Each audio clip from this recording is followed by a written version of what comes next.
جھوٹ بولا کہ نہیں بولا؟ اچھا اب ایک چیز سنیں، یہ کہتا ہے کہ مسجدوں میں ملاؤں نے اپنے گندے جذبات کو سامنے رکھ کے حلالہ سینٹر کھول رکھے، اس کو کیسے پتا؟ آپ کو نہیں پتا یار، سینٹر بول رہا ہے سنیوں کے یار، آپ کو پتا نہیں ہے، اس کو پتا ہے، تو اس کا مطلب آپ کا واسطہ نہیں پڑا۔ واسطہ کس کا پڑا؟ یا تو بیگم گئی، یا بہن گئی، یا اماں جی گئی ہوں گی، تین میں سے کسی ایک کا حلالہ ہوا ہوگا۔ یا تو پھر قبول کرو وہاں بھی جھوٹ بولتے ہیں، یا تو قبول کرو کہ جھوٹ بولتے اور کہہ رہے کہ نہیں ہمارے مولانا جھوٹ نہیں بولتے، تو ہم الحمدللہ قسم کھا کے کہتے ہیں ہمارے یہاں ایسا کوئی حلالہ سینٹر نہیں ہے۔ اچھا وہ آپ کیا ہی ہو سکتا ہے، کیونکہ مسجد میں عورتوں کے آنے کی اجازت آپ ہی کیا ہے؟ ہمارے ہاں تو نماز کے لیے اجازت نہیں ہے، تو حلالے کے لیے کہاں سے اجازت ہوں گی؟ وہ آپ ہی کی مساجدوں میں حلالے سینٹر ہوں گے، اور جب حلالے سے حرامی پیدا ہوں گے تو ایسی بزرگوں کے گستاخ نظر آئیں گے۔ یہ ہے ریئلٹی۔ یہ ابھی جو پروگرام جتنا ہوا ہے نا کل اور آج، باخدا کہہ رہا ہوں یہ 25% بھی نہیں ہو پایا ہے، ٹائم اجازت ہی نہیں دے رہا ہے۔ اتنے مواد ہیں میرے پاس ان کے جھوٹ کے، جیسے محرم کے 10 دن کے جلسے ہوتے ہیں نا، ویسے 10 دن کے لینا چاہیے آپ لوگوں نے، ایک ٹاپک پہ صرف، تاکہ پورا ان کا اسٹرکچر سامنے آ جائے کہ عمارت کتنی بری ہے اور خستہ ہے ان کی۔ اب آئیے ایک اور جھوٹ دیکھ لیں آپ ان کا۔ ہاں نائک بھی آئیں گا ابھی، اس کو بھی، اس کی بھی ہاں بچہ ہے۔ چلیے میلاد النبی کا جلوس نکلتا ہے نا، کچھ عورتیں آتی ہیں ہمارے ہاں، حالانکہ علماء منع کرتے ہیں۔ میں خود اپیل کر رہا ہوں آپ لوگوں سے، اللہ کا واسطہ، رسول اللہ صلی اللہ علیہ وسلم کا واسطہ، اپنی ماں بہنوں کو جلوس میں لے جانے سے پرہیز کرو۔ عرس چل رہے ہیں، ڈی جے سے پرہیز کرو۔ ہمارے کسی عالم کی ڈی جے کی اجازت نہیں ہے، ہمارے حرام ہے، حرام ہے، سخت حرام ہے۔ اور یہ جو ڈی جے نکال رہے ہو نا آپ لوگ، میں بتا رہا ہوں، ابھی میں راستے سے آ رہا تھا، حضرت عبدالرحمان شاہ علیہ رحمہ کا عرس چل رہا ہے، ڈی جے سے لوگ جا رہے تھے بڑے ناشتے، میرے دل میں اچانک خیال آیا کار میں بیٹھے بیٹھے، لیکن میں پوچھ نہیں سکتا کیونکہ اب سب مستی میں ہوتے، پوچھ لے تو مولانا کو ٹھوک ڈالیں گے وہاں پہ۔ جذبات اتنے ہوتے ہیں، سارے جذبات ہمارے سندلوں میں اور عرسوں میں ہی ہوتے ہیں، باقی جذبات اور کچھ نہیں ہے۔ میرے دل میں خیال آیا کہ یار اترو کار سے، ان سے پوچھوں کہ اللہ کے بندو، یہ آج جو ڈی جے سے جا رہے ہیں بڑے خوش جھوم جھام کے اور بم پھوڑتے ہوئے، آپ کے جلوس سے کتنے وہاں بھی توبہ کر کے سنی بنے ہیں؟ یہ میرا سوال ہے ہر اس ڈی جے نکالنے والے نوجوان سے، اگر وہ سنی سمجھتا ہے اپنے آپ کو، تو میرا اس سے سوال ہے کہ آپ جو ڈی جے نکال کے چلتے ہو، لے جاتے ہو یہ جلوس میں، اس میں اس ڈی جے سے کتنے وہاں بھی توبہ کر کے مسلمان بنے اور کتنے ہندو توبہ کر کے مسلمان ہوئے؟ بتائیے مجھے۔ اگر یہاں بتانے میں ہچکچاہٹ ہو رہی ہو تو مجھے اکیلے میں بتا دینا کہ حضرت ہم فلاں وقت ڈی جے سے لے جا رہے تھے، ماشاءاللہ ایک دیوبندی نے دیکھا بہت خوش ہوا، آیا، اس نے کہا بھائی میں توبہ کرتا ہوں، سنی مذہب بڑا اچھا ہے یار، یہاں تو ڈی جے بھی ہے، میں توبہ کرتا ہوں یار، تھانوی کے یہاں تو کچھ بھی نہیں ہے، گنگوئی کے یہاں کچھ بھی نہیں، ہاں ڈی جے، قسم خدا کی ایک بھی نہیں ملے گا۔ مگر میں آپ کو کم سے کم 10 لوگ تو ایسے بتا سکتا ہوں آپ کے بمبے میں سے، ناگپور میں اور زیادہ بتا دوں گا کیونکہ میں وہاں رہتا ہوں، لیکن ابھی بمبئی 3 سال سے آ رہا ہوں، تو میں 10 تو ایسے لوگ بتا سکتا ہوں جن سے میری ملاقاتیں ہوئی، وہاں بھی تھے، سمجھانے کے لیے میرے پاس جب ان کو لایا گیا، بات چیت نکلی، معلوم جب کرنے کی کوشش کی گئی کہ یہ بدعقیدہ کیوں ہوا، تو ریزن تھا ہماری خرافات۔ ان میں سے کسی ایک نے بھی مجھے اب تک یہ نہیں کہا کہ مولانا احمد رضا خان صاحب کی کتابوں میں ہم کو یہ غلطی نظر آئی اس لیے ہم وہاں بھی ہو گئے، فلاں عالم اہل سنت کی کتاب میں یہ بات غلط تھی، عقیدہ غلط ہے اس لیے ہم وہاں بھی ہو گئے۔ وہ صرف یہی کہتے ہوئے نظر آئے کہ تمہارے خرافاتی ہیں، تم قبروں پہ عورتوں کو لے جاتے ہو، عورتوں سے کیا قبروں پہ بدنگاہیاں ہوتی ہے، تم ڈھول بجاتے ہو، ڈی جے بجاتے ہو، تم خرافاتی فرقہ ہو۔ ہم پڑھے لکھے لوگ ہیں، آج ہم ڈاکٹر ہو گئے، انجینئر ہو گئے، اب یہ تو مذہب نہیں ہے۔ صحابہ اکرام تو غازی اور مجاہد ہوا کرتے تھے، ڈھول بجاتے ہوئے نہیں جاتے تھے۔ اگر ڈھول اور عرس، یہ اس طرح کے عرس، یہ ڈی جے، یہ طبلے، یہ ٹھلیا، یہ باجے اگر یہ اسلام میں ہوتے ہیں تو یقیناً بھی صحابہ یہ ڈھول بجاتے ہوئے چلتے دکھتے۔ مگر کیا کسی تاریخ میں آپ بتا سکتے ہیں کہ رسول اللہ صلی اللہ علیہ وسلم کا عرس اس طرح سے منایا گیا ہو؟ کیا حضرت علی نے ڈھول بجائے کبھی؟ وہ ڈھول نہیں بجاتے تھے، وہ تلواروں کی جھنکاروں میں جیا کرتے تھے، وہ ڈھولوں کی جھنکاروں پہ نہیں تھرکتے تھے۔ وہ مجاہد تھے. حضرت عمر کیسے مجاہد تھے معلوم ہے؟ علماء نے لکھا کہ گھوڑے پہ جب بیٹھتے تھے نا، ارے مسلمان مردوں کا نام ہے، ہجڑوں کا نام نہیں ہے. یہ تو رقاصہ اور طوائفوں کا کام تھا. یہ تم نے کب سے لے لیا بھائی؟ اور قسم خدا کی روئے زمین پر سنیوں سے زیادہ کوئی ڈیرنگ باز اور کوئی مرد ہے؟ ارے ہمارے ولی کو ہی مرد کہا جاتا ہے. تو مرد تو ہمارے یہاں، یہ ہجڑے اور طوائفوں والے کام کب سے آپ نے لے لیے بھائی؟ اور سمجھ رہے بزرگ کو ہم خوش کر رہے ہیں. تو میں کہنا چاہ رہا ہوں کہ کسی صحابی نے ڈھول بجایا. حضرت عمر کے بارے میں تاریخ میں آتا ہے جب گھوڑے پہ آپ سوار ہوتے تو کیسے ہوتے؟ رکاب میں پیر نہیں ڈالتے تھے، گھوڑے کی پیٹھ پہ ہاتھ رکھتے اور اچھل کر گھوڑے پہ بیٹھتے تھے.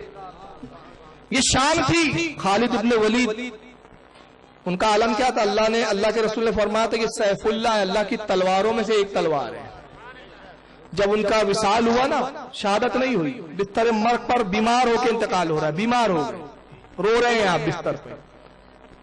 صحابہ کہتے ہیں خالد کیوں رو رہے ہو؟ تمہارے لیے تو بشارت ہے، اللہ کے نبی نے تو تمہارے لیے بشارت دی، سرکار خوش ہے، پوری زندگی تمہاری جہاد میں گزری، اللہ کے دین کو بلند کرنے کے لیے تم لڑتے رہے پوری زندگی.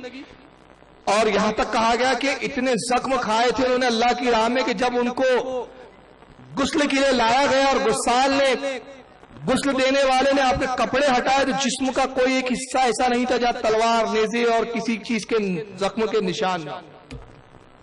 پورے جسم پہ جگہ جگہ نشانات تھے زخموں کے. اتنی جنگیں لڑی تھی. آپ رو رہے ہیں مگر آخری وقت میں.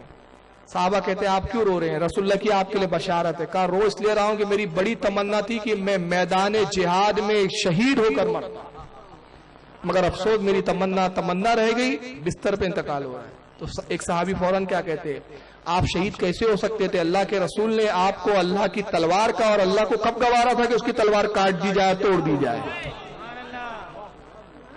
تو یہ ہمارا مذہب مردوں کا مذہب ہے. قوالی ہمارے یہاں نہیں ہے، ٹھلیا ہمارے یہاں نہیں ہے.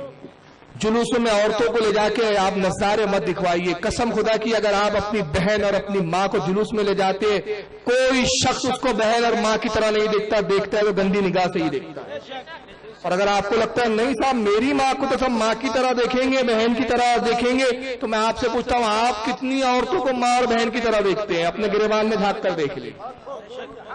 جب آپ کا دامن گندا ہے تو آپ کس سے توقع رکھ رہے ہیں کہ آپ کی ماں بہنوں کو ان تقدس کی نگاہ سے دیکھیں گے؟ نہیں دیکھیں گے بھائی. تو اپنی اصلاح کیجئے. قسم خدا کی ہمارے مسلک کا نقصان آپ کی جہالتوں سے ہو رہا ہے. سمجھ رہے آپ؟ بہرحال اب آئیے، الزام ہم پر یہ جھوٹا کیا لگایا گیا کہ ہمارے جلوس میں عورتیں کس حال میں چلتی ہے. ذرا سن لیجئے آپ توصیف الرحمان کو. عورتیں باہر نکلتی ہیں، اللہ کی قسم میں نے اپنی گناہگار آنکھوں سے راول پنڈی کے اندر جلوس دیکھا. اللہ کی قسم میں نے اپنی گناہگار آنکھوں سے راول پنڈی کے اندر جلوس دیکھا. ایک ٹائم سے ہم بھی بازار میں سے گزرے، جلوس نکل رہا ہے، بھڑکیلا لباس، میک اپ کیا ہوا نوجوان نوخیز لڑکیاں ہیں اور نوجوان لڑکے ہیں، دونوں جلوس میں گزر رہے ہیں. وہ اس سے فکر کشتی ہے، وہ اس سے فکر کشتا ہے، اور ہے کیا؟ یہ دونوں عاشقان رسول ہیں. اور آج اللہ کے نبی کی پیدائش کا نام لے کر ظالموں نے، دین کے مجرموں اور ڈاکوؤں نے ننگی عورتوں اور مردوں کو، نوجوان لڑکوں کو بخارے کے مل اکٹھا کر دیا. محفل رات ہے، خوشبوؤں میں لگی ہوئی، میک اپ میں لگی ہوئی، میک اپ سے سجی ہوئی عورت، نوجوان لڑکی. آج اسے کوئی روک کر تو اٹھائے کہ تو گھر سے باہر نہ نکل. اسے کوئی کہے تو صحیح تو خوشبو لگا کے باہر جا رہی ہے. یہ کہے گی جشن عید میلاد النبی منانے کے لیے جا رہی ہوں. حالانکہ رسول اللہ کو فرماتے ہیں جو عورت خوشبو لگائے پھر اپنے گھر سے باہر نکلے، کسی نامحرم کے ناک تک اس کی خوشبو پہنچے، فہی زانیۃ زانیۃ زانیہ، یہ زانیہ ہے، زانیہ ہے، زانیہ ہے. اس نے الزام کیا لگایا کہ عورتیں اور نوجوان لڑکے جلوس میں ننگے جاتے ہیں. یہ سنا نا آپ نے؟ سناؤ ایک بار اور. بتائیے کس جلوس میں کون سی عورتیں ننگی جاتی ہے بھائی؟ عورتیں ننگی ہوتی ہے؟ اچھا پھر کمال دیکھو، میں نے کہا نا حلالے کا ایکسپیرینس ہے اس کو. ابھی خود بولا یہ گناہگار آنکھوں نے خود دیکھا ہے. مطلب واقعی آنکھیں بھی بڑی گناہگار ہے اس کی، بہت کچھ دیکھتی ہے. اب ایک اور جھوٹ سن لے. آپ سعودی ہندوستان میں رہتے ہیں، ہے نا کہ ہندوستان میں کب قصہ ہو گیا یا ہم ہندوستانیوں کو پتہ ہی نہیں چلا اور اس کو سعودیہ میں بیٹھے بیٹھے پتہ چل گیا. ذرا سن لے. ملک فیصل کا وہ واقعہ مجھے یاد ہے جب ان کا پہلا دورہ تھا انڈیا کے لیے, کسی سعودی حکمران کا پہلا دورہ. انہوں نے ایک ہی شرط لگائی تھی, میں انڈیا کے دورے کے لیے تیار ہوں لیکن امام عبدالعزیز کا بیٹا ہے, مواحد کا بیٹا ہے, شرط یہ ہے میری نظر تمہارے کسی بت پہ نہ پڑے, اور جہاں بت پہ نظر پڑ جائے گی ملک فیصل اپنی گاڑی کو واپس موڑ لے گا اور واپس آ جائے گا, وہ تمہارے ملک میں نہ ٹھہرے گا. انہوں نے سڑکوں پہ نصب بتوں کو اکھاڑ ڈالا, جو نہ اکھاڑے گئے ان کے اوپر کپڑے ڈال کے چھپا دیے. ملک فیصل کا واقعہ اس کو یاد آ گیا. سعودی حکمران, سعودی بادشاہ کا ہندوستان کی سرزمین پہ پہلا دورہ.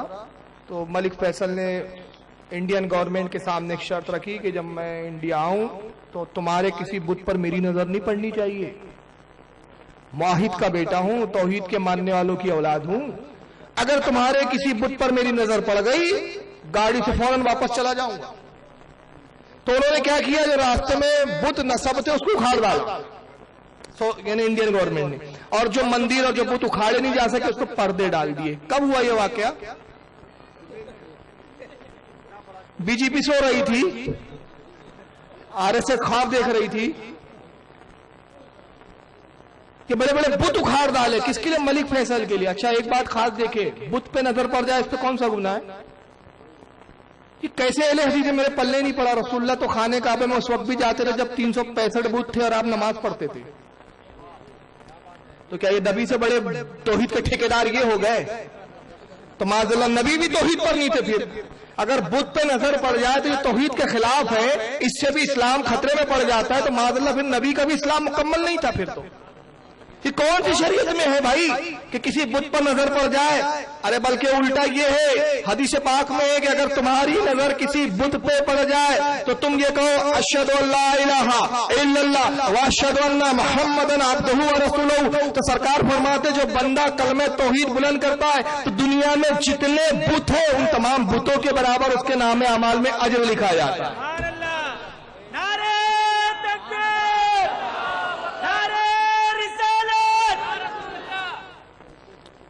وہاں تو توحید کا کلمہ بلند کرو. یہ عجیب, اچھا بت پہ تو نظر نہیں پڑے گی, مگر آئیے سعودی حکمرانوں کی نظر کہاں کہاں پڑتی ہے. یہ سعودیہ میں یہ پتلوں کا ماڈل بنایا جا رہا ہے. یہ بت میں نہیں آتے کیا؟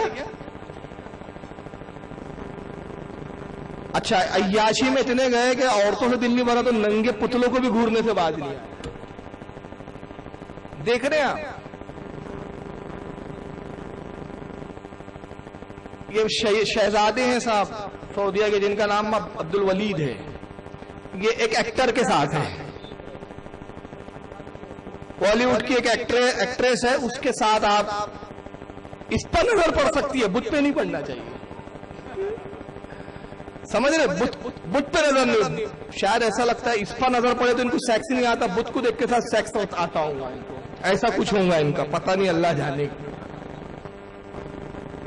یہ دیکھیے ایئرپورٹ پہ ساری محترماؤں کے ساتھ ہے, اور ان میں جو میرے اعتبار سے میں جو بتا رہا ہوں رائٹ ہینڈ پہ, آپ کا بھی شاید رائٹ ہی پڑے گا, رائٹ ہینڈ پہ جو ہے وہ ان کی محترمہ ہے شاید, کہ سب ایئر ہوسٹس کے ساتھ ان پہ نظر پڑ سکتی ہے.